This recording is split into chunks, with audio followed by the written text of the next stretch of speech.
The year was 1856, and the farmland stretched wide and quiet under a pale southern sky. To those passing by, it looked peaceful, almost gentle. But beneath the calm soil lay a system built on suffering, obedience, and fear. In this world, people were bought and sold like tools, and beauty was not a blessing, but a curse that drew attention and danger. The farmer was a respected man in the county. He owned fertile land, a modest house, and a reputation for discipline. He believed in order above all else. To him, slavery was not a moral question, but a fact of life, something inherited like land or debt. When word reached him of an upcoming slave auction in the nearby town, he attended without hesitation, not knowing that a single decision would unravel everything he thought he controlled. The auction was crowded, loud, and merciless. Men shouted prices while families stood silent, clinging to one another with their eyes. Among them stood a young, enslaved woman whose presence seemed to quiet the room. She was striking, not only in appearance, but in the way she carried herself. Her posture was straight, her eyes calm but watchful. She did not beg. She did not cry. That silence unsettled the farmer more than tears ever could. The bids rose quickly. The farmer found himself competing harder than he expected. He told himself it was a practical decision. Strong workers were valuable, and her youth meant years of labor. But deep down, he knew that what drew him was something else, something he did not want to name. When the gavel fell and the auction ended, she belonged to him. The journey back to the farm was quiet. She sat in the wagon, hands folded, eyes fixed on the road ahead.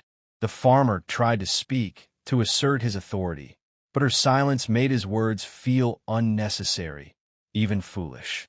He noticed that she observed everything, the land, the fences, the sky, as if memorizing it. It gave him an uneasy feeling, though he could not explain why. That night, the house was still. The other enslaved workers avoided looking at her, knowing that attention could bring punishment. The farmer lay awake longer than usual, troubled by thoughts he refused to confront. He told himself that regret was weakness, that ownership meant control. Still, sleep came slowly. Before dawn, something changed. The farmer woke to sounds that did not belong. The barn door stood open. The horses were restless. One of the locks had been removed carefully, not broken. The house felt colder, as if something vital had slipped away in the night. His heart began to pound as realization crept in. She was gone. Panic replaced pride. He searched the fields, the road, the nearby woods. There were no clear tracks, no signs of haste. Whoever had left had done so with planning, not fear. The farmer felt something unfamiliar tighten in his chest. This was not the loss of property. This was humiliation. As the sun rose higher, the truth became impossible to ignore. In a single night, the person he believed he owned had turned the balance of power upside down. She had studied the land, the routines, the weaknesses. She had seen what he had never thought to hide, and she had acted without hesitation. By midday, the farmer sent word to neighboring farms. A search would begin. Dogs would be brought. Riders would comb the roads. The system he trusted would move swiftly and violently. Yet beneath his anger was something darker than rage. Fear, because for the first time, he understood that beauty had never been her greatest danger. Intelligence was. Resolve was. And somewhere beyond his fields, a woman he believed he controlled was already steps ahead, moving toward an uncertain freedom. As the riders gathered and the dogs began to howl, the question lingered in the heavy southern air, unanswered and unsettling. This was only the first day. What would the next one cost him? The search began before noon, but the farmer already knew something was wrong in a way that could not be undone. Men arrived on horseback, dogs strained against their chains, and voices grew louder with every passing hour. Yet the land itself offered no answers. The fields were quiet. The road held no clear tracks. It was as if the woman had dissolved into the morning air.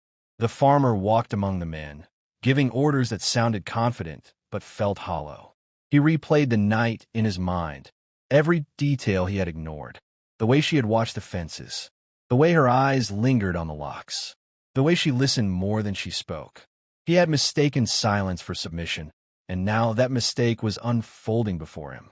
As the dogs were released, the farmer felt a strange tension in his chest. He had expected anger, but what rose instead was something closer to dread. Because if she had escaped once, with nothing but a night and her own mind, then she was capable of more than he wanted to admit. The dogs caught a scent near the edge of the property, but it faded quickly near a shallow stream. The handlers cursed. Water washed away tracks, and whoever had crossed it knew exactly what they were doing. The farmer's jaw tightened. This was not a reckless escape. This was a calculated one. By the second day, the search expanded. Notices were sent to nearby towns.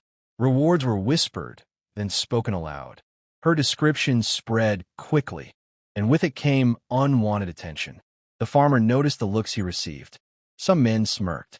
Others said nothing. He realized then that losing control, even for a moment, invited judgment. Meanwhile, miles away, the woman moved carefully through unfamiliar land. She traveled mostly at night, resting during the day beneath thick brush or abandoned sheds. Hunger pressed against her, but fear sharpened her focus. She had lived her life watching, learning, storing knowledge quietly. Every chore, every punishment, every command had taught her something. Now she was using all of it. She avoided roads. She followed creeks. She trusted the stars. Freedom was not a destination yet, only a direction. And direction was enough. By the third day, frustration turned violent. Other enslaved people on nearby farms were questioned harshly. Some were punished for knowledge they did not have.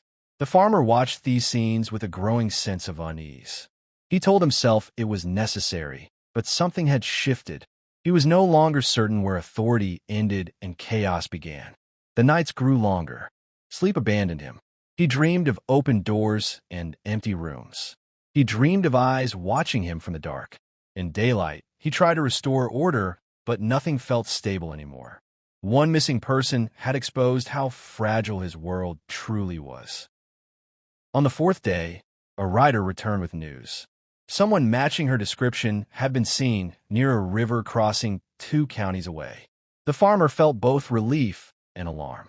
That distance meant planning. It meant confidence. It meant she was not wandering. She was advancing. The search intensified, but so did mistakes.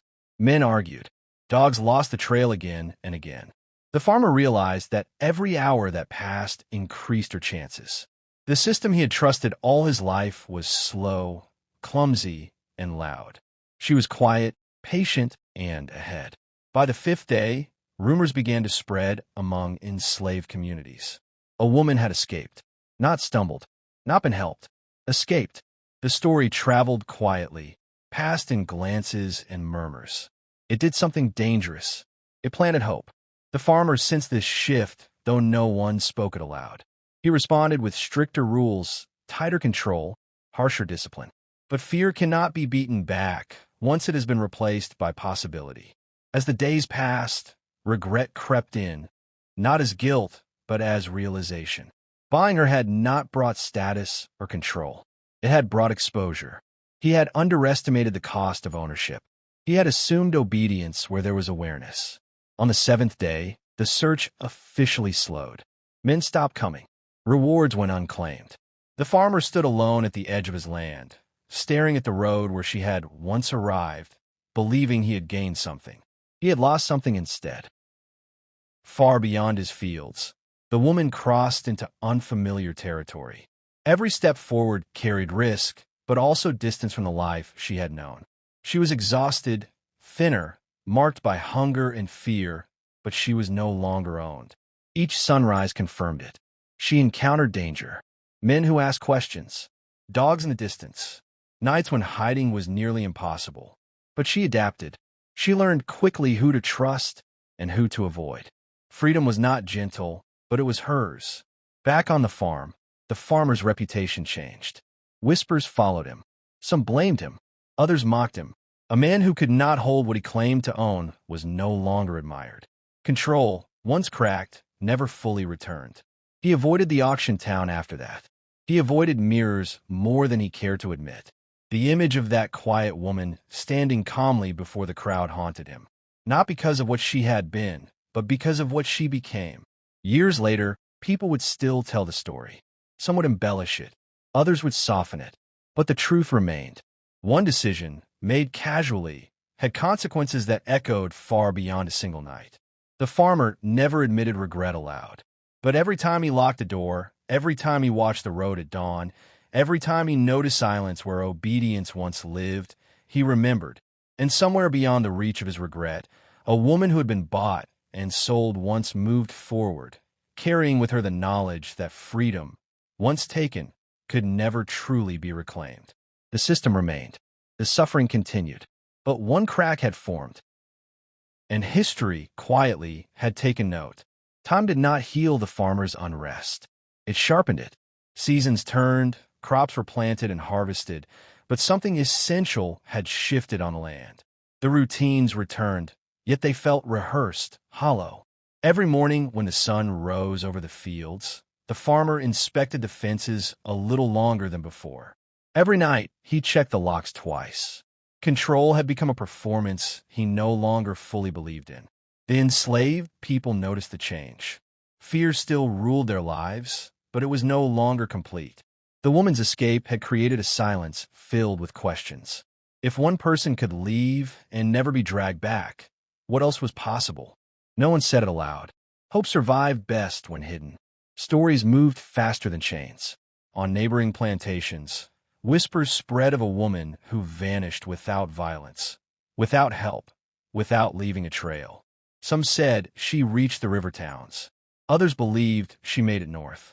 No one knew the truth, and that uncertainty made the story stronger. She became less a person and more a symbol, proof that the system could fail.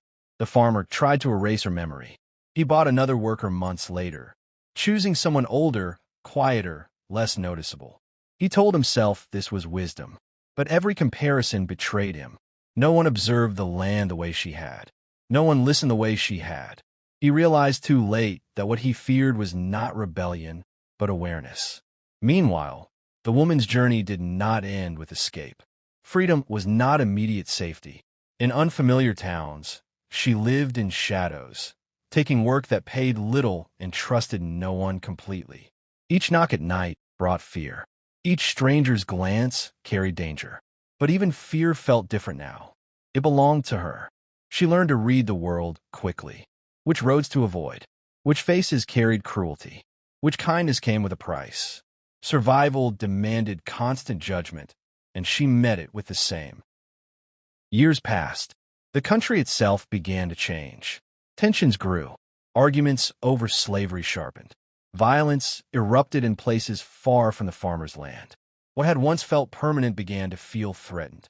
The farmer followed the news closely, not out of principle, but out of anxiety. Change frightened him because it reminded him of how quickly control could vanish. When war finally came, it did not arrive as a single moment, but as a slow unraveling. Men left the county. Order weakened. Authority fractured. The farmer watched the system he had trusted begin to collapse under its own weight. And again, he felt the same powerless dread he had felt the morning she disappeared. On distant roads, the woman heard the same news. Freedom was no longer only personal. It was becoming political. Dangerous. Contested. She had survived long enough to see the world shift around her, and she understood that survival required movement. Staying still was its own kind of risk. By the time emancipation came, there were no celebrations for her, no witnesses, no records that spoke her name. Freedom arrived quietly, without apology for the years stolen. She carried scars that no declaration could erase. But she also carried something rare. She had taken her freedom before it was offered. Back on the land, the farmer aged quickly. The farm shrank. The world he knew disappeared piece by piece. And though he never spoke of her again, she remained present in his silence. A reminder that ownership had always been an illusion. History would forget her name, but it would never forget what she proved. That intelligence could outlast force. That patience could defeat power. That one quiet decision, made in the dark, could echo louder than any chain. And long after the fields returned to dust, Her escape remained what it had always been from the very first night. Not an accident, not a miracle, but a choice. Freedom did not arrive all at once. It arrived in fragments. For the woman, each day was a negotiation with fear. Even after years had passed since the night she escaped, her body remembered what her mind tried to forget. Sudden noises still made her pause. The sound of boots on wood still tightened her chest. Trauma did not disappear simply because chains were gone. She learned to change her name. Then she learned to forget the old one. Names, she understood, were dangerous things. They could be traced, spoken, sold. Silence had saved her once. It would save her again. She worked where she could, sometimes in kitchens, sometimes in fields, sometimes cleaning homes where she was never meant to be seen. Each place taught her something new about the world beyond the plantation. Some people were cruel without power. Others were kind but afraid. And some, quietly, helped without asking questions. Trust came slowly. Trust always came last. There were nights she wondered if the farmer still searched for her, if her face still lived in his memory the way his land lived in hers. She wondered if regret haunted him, or if she had become nothing more than a failed transaction, filed away and forgotten. The truth was, she would never know. And slowly, she learned that she did not need to. Back on the farm, the man aged into a world he no longer understood. The rhythms of slavery that once defined his authority began to fracture. Laws changed. Markets shifted. Power slipped quietly from his hands, the same way she had slipped away that night, without permission, without apology. He tried to adapt. Many did. But adaptation required humility, and humility was something his world had never taught him. What haunted him was not loss of wealth. It was the memory of being outwitted, outsmarted, undone by someone he had believed beneath him. Sometimes, in the early morning, he thought he heard movement near the old barn, a door creaking, a footstep in the dirt. Each time, there was nothing there, just silence, just the past reminding him that control, once broken, never truly returns. As the nation moved closer to war, fear spread across the South. Fear of rebellion, fear of retribution, fear of change. The farmer listened to talk of armies and abolition, but his private war had already been lost years earlier. One woman had shown him the weakness beneath the system he trusted. When emancipation finally came, it did not come with peace. It came with uncertainty. Many freed people had nowhere to go, no land, no protection, no justice. Freedom was real, but fragile. Survival still demanded intelligence, restraint, and strength. For the woman, freedom felt different than she had imagined. There was relief, yes, but also grief. Grief for the years taken, for the family she could not find, for the girl she had been before the world hardened her. No document could return those things. Yet something remarkable remained. She had never waited for permission to be free. She had chosen it. That choice shaped every year that followed. It shaped how she walked, how she spoke, how she trusted. It shaped how she survived in a country still struggling to accept her humanity. She was not remembered in books. No photograph preserved her face. History rarely records the quiet victories. But her life mattered. Her escape mattered. Because long before laws changed, before armies marched, before freedom was declared on paper, one woman had already proven a dangerous truth. That intelligence could defeat ownership. That silence could hide resistance. That a calm mind could outlast brute force. And somewhere, in the stillness of southern night, a choice made in fear became a legacy written in courage. Not because the world allowed it, but because she took it. And that is why the farmer regretted it the very next day. Because the moment he believed he owned her was the moment he lost everything he thought he controlled. Freedom did not arrive like a sunrise. It arrived like a long, uncertain night that refused to end all at once. For the woman, every mile away from the farm carried its own cost. Her feet blistered, her body weakened, and hunger became a constant companion. She learned quickly that escape was not a single act, but a series of decisions made every hour. When to move, when to hide, when to trust, when to disappear again. There were moments when exhaustion nearly pulled her back, not toward the farm itself, but toward surrender. The human body, after years of control, learns obedience deeply. Even in freedom, that conditioning whispered doubts. She fought it with memory. She remembered the auction block, the way voices judged her worth, the way silence had protected her. Those memories did not weaken her. They hardened her resolve. At night, she listened more than she slept. Every rustle of leaves felt like danger. Dogs haunted her dreams. The sound of chains echoed in her thoughts, even when none were near. Trauma traveled with her, invisible but heavy, reminding her that survival was not only physical, but mental. She avoided towns when she could. Towns meant questions. Questions meant attention. Attention meant capture. Instead, she followed the edges of civilization. Abandoned paths, forgotten barns, stretches of forest where no one lingered long. She learned to eat little, move quietly, and leave no trace. When she encountered people, she measured them carefully. Kindness could be real, but it could also be bait. A smile did not mean safety. A warm voice did not mean protection. Experience had taught her that danger often wore a gentle face. Days blurred into weeks, weeks into months. On the farm, the farmer's anger slowly curdled into obsession. He replayed the purchase again and again in his mind. The way the crowd had gone quiet. The way he felt powerful when the gavel struck. He told himself the regret was about money, reputation, lost labor. But in quieter moments, he knew better. What disturbed him most was not that she escaped. It was how easily she had done it. She had learned his routines faster than he realized. She had seen the weaknesses in his locks, the habits in his movements, the predictability he mistook for authority. Her escape forced him to confront an uncomfortable truth. Power built on assumption was fragile. The other enslaved people on his land worked, as they always had, but something subtle had changed. Eyes lingered longer. Silences felt heavier. Obedience remained, but fear was no longer absolute. The farmer responded with stricter rules, harsher oversight, longer hours. Control tightened, but trust had vanished. At night, the house felt emptier, not because she was gone, but because certainty was gone with her. As years passed, the country itself grew restless. Political arguments sharpened. Violence erupted in distant places. The farmer listened, uneasy, sensing that the foundation beneath him was shifting. The system that had protected him now demanded defense, and defense required fear. For the woman, the passing years brought scars and strength in equal measure.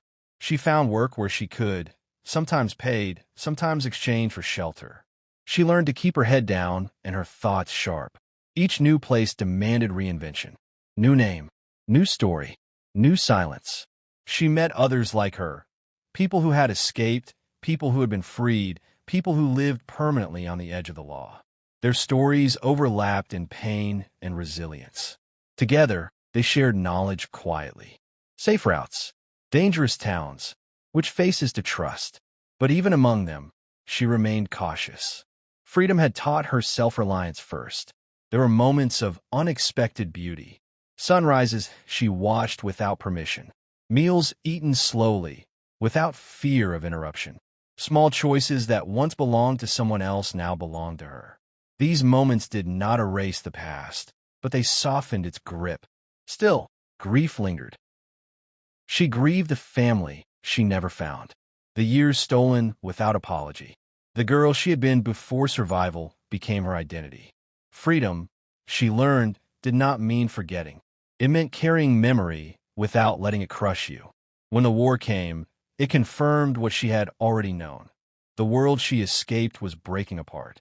The rules were changing, violently and unevenly. She stayed alive by staying aware. War created chaos, but chaos created opportunity and danger.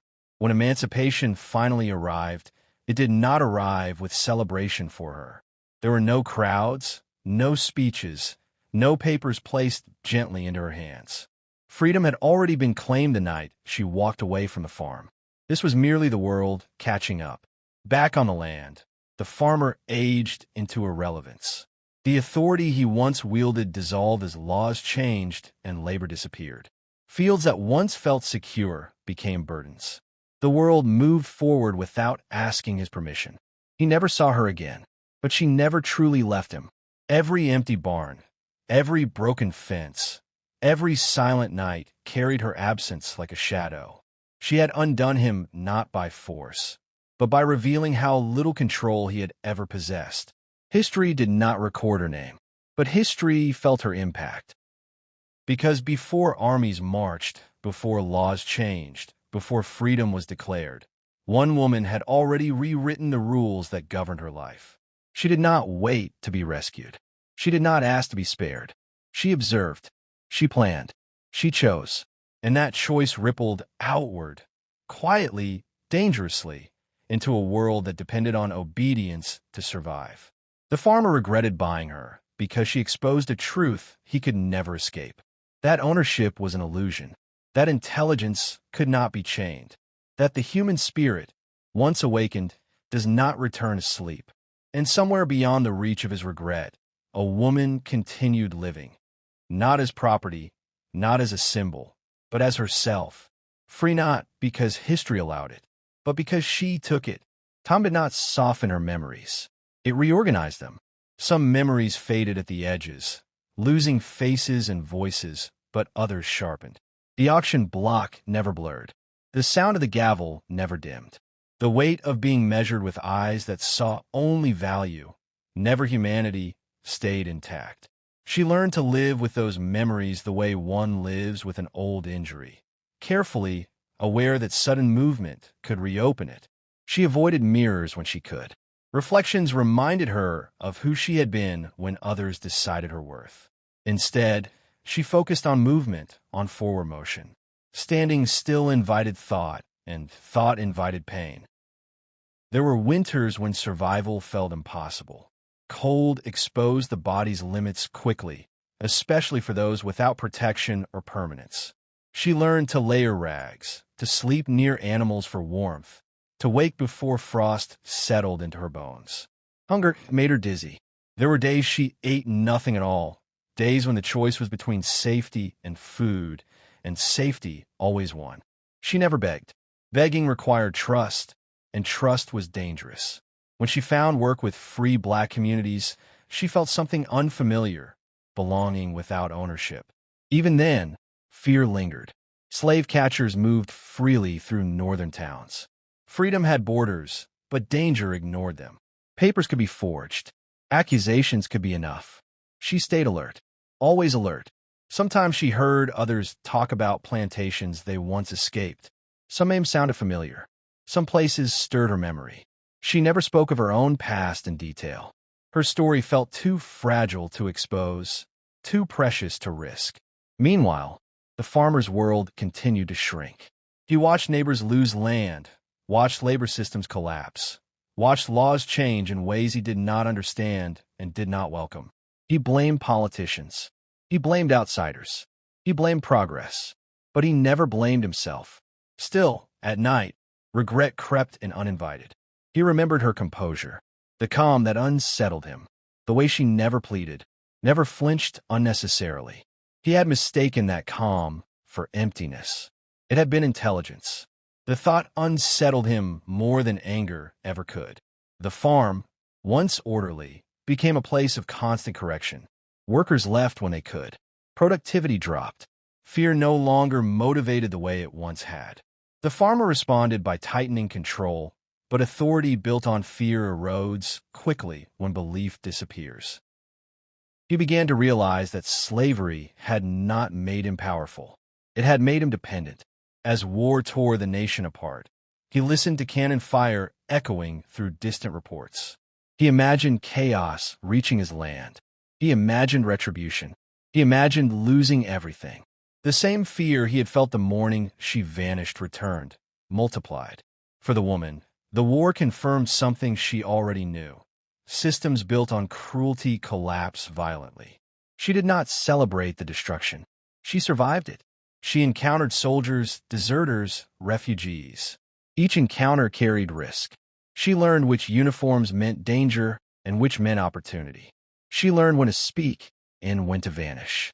When emancipation was announced, people around her cried, prayed, shouted. She stood quietly. Freedom had already taught her that words change less than actions. After the war, survival did not become easier. It became different. Poverty replaced bondage, but hardship remained. Many who had been freed were abandoned by the very nation that declared them free. Promises were made and broken. Land was discussed and denied. Equality was spoken but not practiced. She navigated this world with practiced caution. Freedom required constant defense. She found moments of peace where she could, sitting near water, listening to birds without fear, walking without permission. These moments mattered. They reminded her why she had endured. She never returned to the farm. Some places should remain in the past. Returning would not have given her closure. It would have given the past power. Instead, she carried forward. The farmer, by contrast, remained trapped, not by chains but by memory. He watched younger men inherit a world he no longer recognized. He aged into bitterness, then silence. He never spoke of her escape publicly. Admitting it would have meant admitting failure. But failure lived with him anyway. In the end, history moved on without recording either of them. No documents preserved her courage. No records detailed his regret. Their lives unfolded in the margins, where most human stories live. Yet their encounter mattered, because it revealed something timeless. That oppression relies on assumption. That control depends on ignorance. That intelligence, once awakened, cannot be owned. One woman had looked at the world as it was and decided it was not enough. She had measured risk against dignity and chosen dignity, even when it cost everything. She did not become famous. She did not become safe overnight. She became free through will, patience, and courage. And somewhere in the quiet after history's noise faded, her story remained. Not written, not celebrated, but true. A reminder that the most powerful revolutions often begin without speeches, without crowds, without witnesses. They begin with a single choice made in the dark. And that choice, once made, changes everything.